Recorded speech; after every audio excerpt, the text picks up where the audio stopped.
comenzar, los derechos humanos se sienten más que se explican. Recuerdo una historia que me marcó profundamente, la de doña Florencia, una mujer desplazada del sur de Sucre que perdió su hogar por culpa del conflicto. Llegó a Sincelejo con sus hijos sin nada más que su esperanza.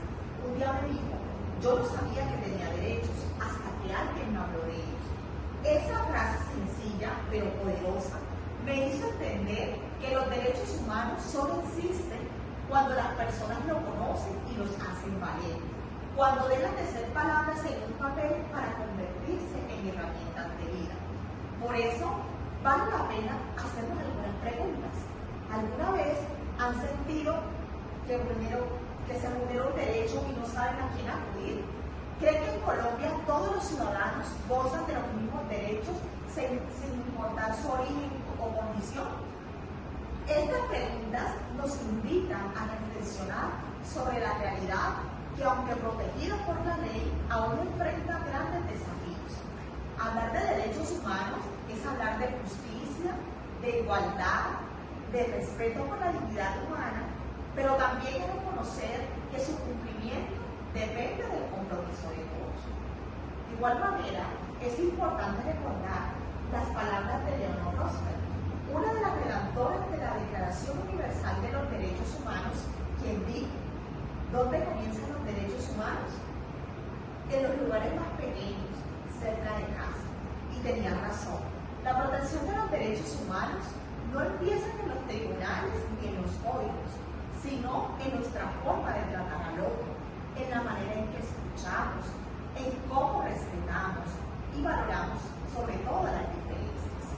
Los derechos humanos comienzan en lo cotidiano, en la escuela, en el trabajo, en la familia y en la comunidad. En este sentido, los datos también hablan por sí solos.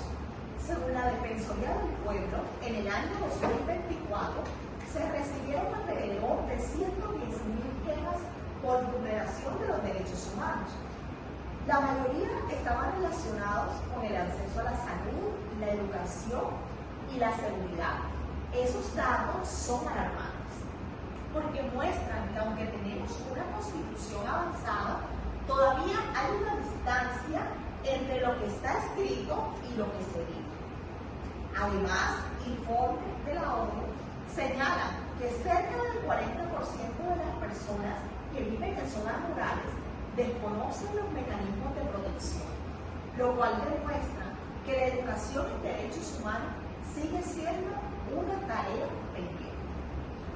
Por otra parte, no podemos negar que los colombianos hemos aprendido a defender nuestros derechos, incluso con un toque de humor. A veces decimos, voy a poner una tutela, con la misma facilidad con que pedimos un café.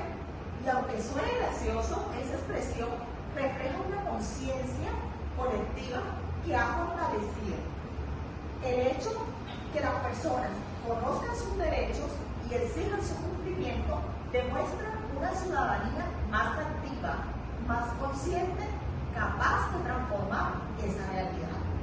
Mi nombre es Ana Karina y en el día de hoy le voy a hablar acerca de los derechos humanos y cómo se protegen en nuestro país. Un estudio acerca de esos derechos humanos y su aplicación en lo local. Ahora bien, los derechos humanos son el conjunto de principios que protegen la dignidad de toda persona.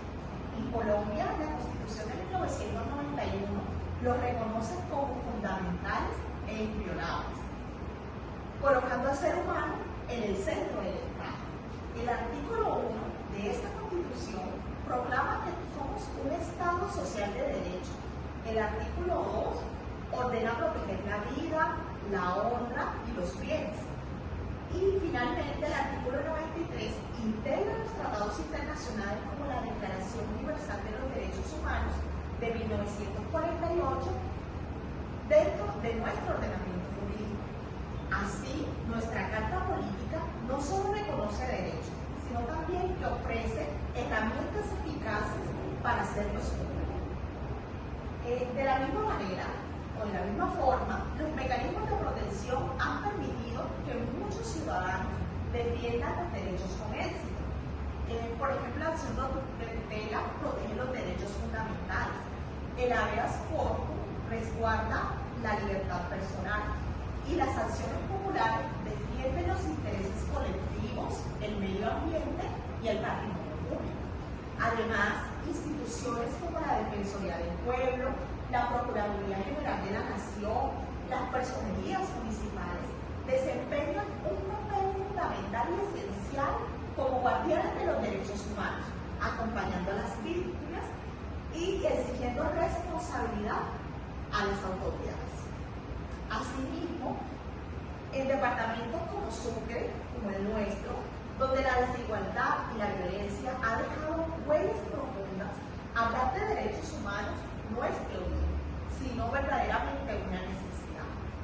Cada escuela rural que abre sus puertas, cada mujer que denuncia la violencia, cada joven que estudia para transformar su comunidad, está ejerciendo un derecho humano. Protegerlos es construir paz desde lo cotidiano, desde la forma en que tratamos a los demás, desde esa mirada o de ese espacio donde respetamos las diferencias y rechazamos la corrupción. Allí se construyen derechos humanos. En esas pequeñas acciones se mide el verdadero valor de una sociedad justa. Finalmente, aunque muchos creen que los derechos humanos son una conquista reciente, su origen remonta a la Carta Magna de 1215, cuando por primera vez se limitó el poder absoluto de un rey. Desde ese entonces, la humanidad entendió que nadie está por encima de la dignidad humana. Como dijo Nelson Mandela, primar a las personas de sus derechos humanos es poner en tela de juicio su propia humanidad. Esta frase resume lo que he querido transmitir en el día de hoy. Defender los derechos humanos es defendernos a nosotros mismos, a nuestras familias y al futuro que todos soñamos, porque cada acto de respeto, empatía y justicia es una victoria silenciosa de los derechos humanos. Muchas gracias.